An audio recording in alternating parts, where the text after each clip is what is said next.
June 4th, 1944, a war room in England, Supreme Allied Commander Dwight Eisenhower sits with his commanding officers, the most powerful military men in the world. They're waiting for a weather forecast. Not a military briefing, not an intelligence report, a weather forecast. James Stagg, a Scottish meteorologist, enters. Everyone stops talking and just waits.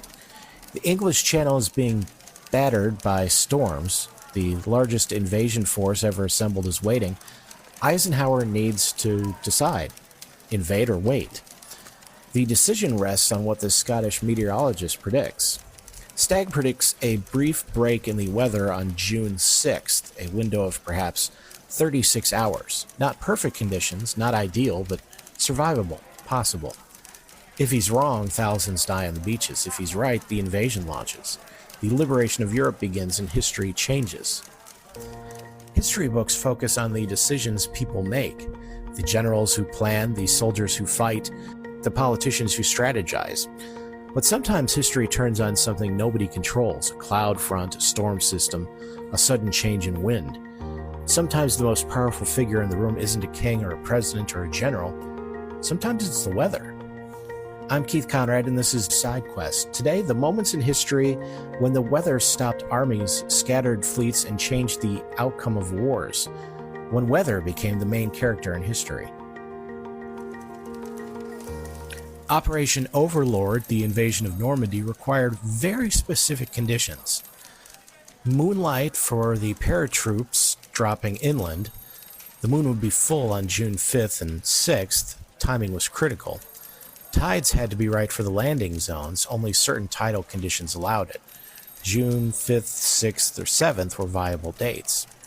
Sea conditions had to be calm enough for the landing craft. Rough seas would swamp them, men would drown before even reaching the shore. By early June, the invasion force was assembled, waiting. The weather was deteriorating, storms were moving in from the Atlantic. But Stagg saw something different. He was tracking a pressure system moving across the Atlantic. He predicted that a high-pressure ridge would develop, a brief break in the storms. On June 6th, there would be a window, perhaps 36 hours, not ideal, but doable. Other meteorologists disagreed. The U.S. Air Force meteorologists predicted storms would continue through the 6th and 7th. The Royal Navy's meteorologists predicted high seas and poor conditions. But on June 4th, Eisenhower held a conference. He was preparing to delay, reschedule, wait for the next favorable window, and that wouldn't be until June 19th. Then Stagg presented his forecast, a break in the weather, June 6th. Eisenhower believed him. He gave the order the invasion would proceed.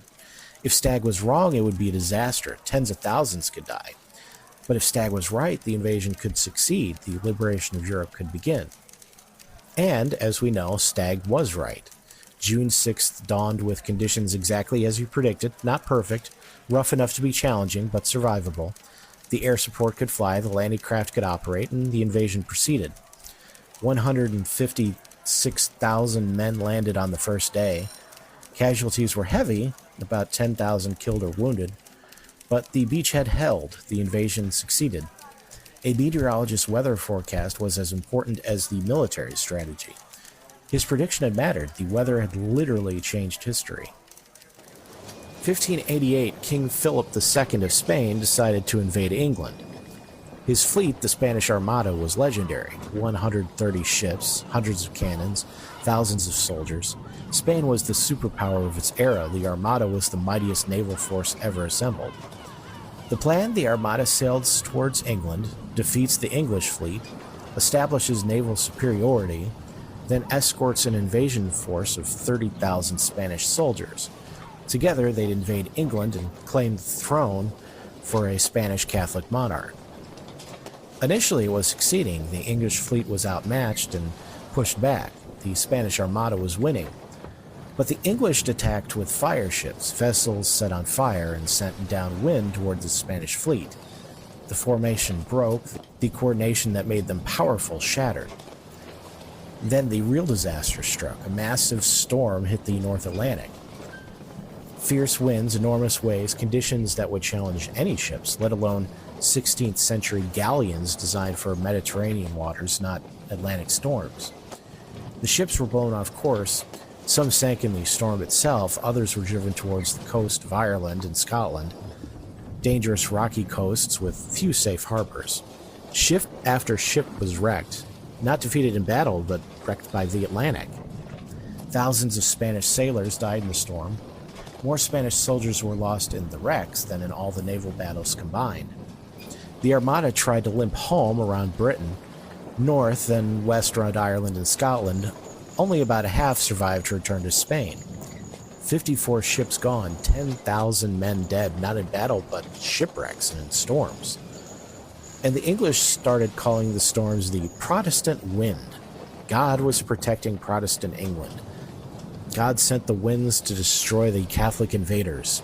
The mythology struck. The Protestant wind entered English national mythology. The real impact was that Spain lost its naval superiority, never fully recovered. England's position as a naval power strengthened. Over the next century, England became the dominant naval power in the world. None of this happens without the storm. The wind destroyed what swords could not. June 1812, Napoleon Bonaparte marched into Russia with the Grand Army. Over 600,000 men, the largest military force Europe had ever seen. Russia was the last major power standing against him. Defeat Russia, and Napoleon controlled all of Europe. But Russia had a strategy. They didn't fight directly. They retreated. They pulled their army eastward, deeper into Russia. They destroyed everything as they went. Crops, supplies, buildings, scorched earth, nothing left for the French to forage. It was a strategy designed to exhaust Napoleon's army through attrition, make the supply lines longer, make foraging impossible, and make winter the enemy. Napoleon's army pushed forward, but the Russians just kept on retreating, pulling deeper into Russia, making the supply lines longer, 100 miles, 200, 300 miles. The army was sustained by supply wagons, but wagons move slowly, horses eat grain, and in the scorched earth there was nothing. Men started to go hungry. But it was still summer, still possible to survive. The weather was manageable. And then autumn came, and then winter. The Russian winter of 1812 was exceptionally brutal. Temperatures dropped to minus 30, minus 40 degrees Celsius, snow, wind, conditions that were lethal for soldiers without proper shelter that they had left during the summer. Napoleon's soldiers were from France, Italy, Spain, not equipped for Russian winters. Their uniforms were thin. They didn't have adequate winter gear.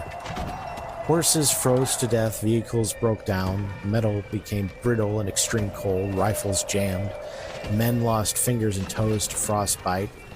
The cold was as deadly as any enemy. Napoleon finally accepted the inevitable. He must retreat. The Russians had won through attrition. The retreat, though, was catastrophic. Soldiers were exhausted, hungry, freezing. Some actually burned their weapons for firewood, sacrificed their military utility just to survive another few hours. Of the 600,000 men who marched into Russia, perhaps 120,000 survived. 480,000 dead or captured, nearly 80% casualties. The Russian campaign is the beginning of Napoleon's downfall. His momentum stops, his army is crippled, his reputation for invincibility is shattered, and within 3 years he's defeated in exile. The weather didn't defeat Napoleon alone, but the weather transformed a military setback into an absolute catastrophe.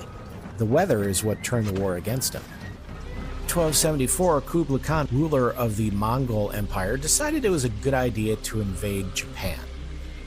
The Mongol Empire stretched from China to Eastern Europe, and Khan controlled all of it. Japan was an island nation, isolated but protected by the ocean. He assembled an invasion fleet, 23,000 soldiers, hundreds of ships. The fleet sailed from Korea towards Japan. The Mongols expected light resistance. They thought the invasion could work, but then a typhoon struck, a massive tropical cyclone, winds exceeding 100 miles per hour, waves as tall as buildings. The Mongol fleet was devastated. Ships sank, men drowned. The invasion force was scattered and broken. It was a total disaster. But of course, Khan didn't accept defeat. 7 years later, in 1281, he assembled another invasion fleet. even larger this time. 100,000 soldiers, hundreds of ships. The fleet sailed again. The Mongols expected to conquer Japan, and again, a typhoon struck. The second invasion was also destroyed by a typhoon. Ships sank, tens of thousands of soldiers dead. Khan, this time, accepted defeat. He didn't attempt a third invasion. Japan remained unconquered. And here's what's fascinating. The Japanese called the typhoons kamikaze, the divine wind. God was protecting Japan. The gods were intervening. Heaven itself was defending the island from conquest. Centuries later, during World War II, this mythology would be resurrected. Japanese pilots would fly suicide missions and call themselves kamikaze, invoking the legend of the divine wind protecting Japan. But the original kamikaze weren't pilots, they were typhoons, tropical weather systems that happened to destroy invasion fleets at the exact moment when they could have succeeded. Japan remained isolated, developed its own culture, its own traditions, its own military systems, without outside interference for centuries. If either invasion had succeeded, Japan would have been conquered by the Mongols, and Japan as we know it just wouldn't exist. And all because of weather. Twice, at crucial moments, typhoons prevented invasions. The Mongols conquered virtually everything else, but they couldn't conquer the weather. December 1776, the American Revolution was failing.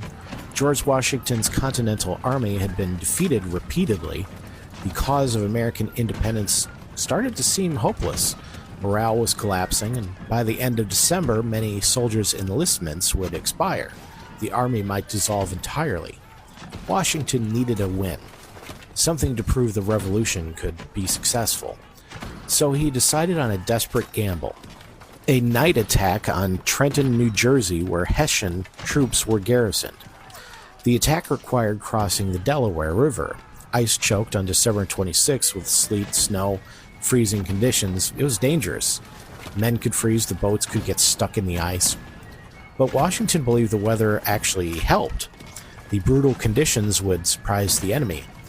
The Hessians wouldn't expect an attack in these conditions. The storm provided concealment. On the night of December 25th, Washington's army crossed the frozen Delaware. It was a nightmare. The ice was treacherous. Men were freezing, but they made it across.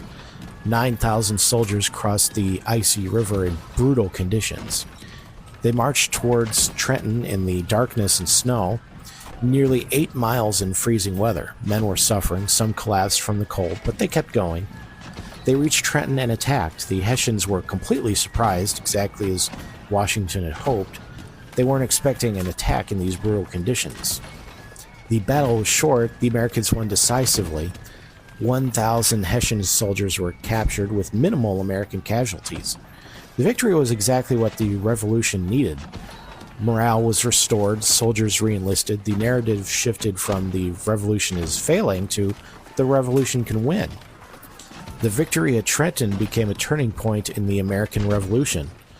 Not decisive militarily, but psychologically crucial. And here's the key, the weather was essential to the victory. The brutal conditions, the ice, the snow, that nearly destroyed the operation actually made it possible to begin with. They provided concealment and surprise.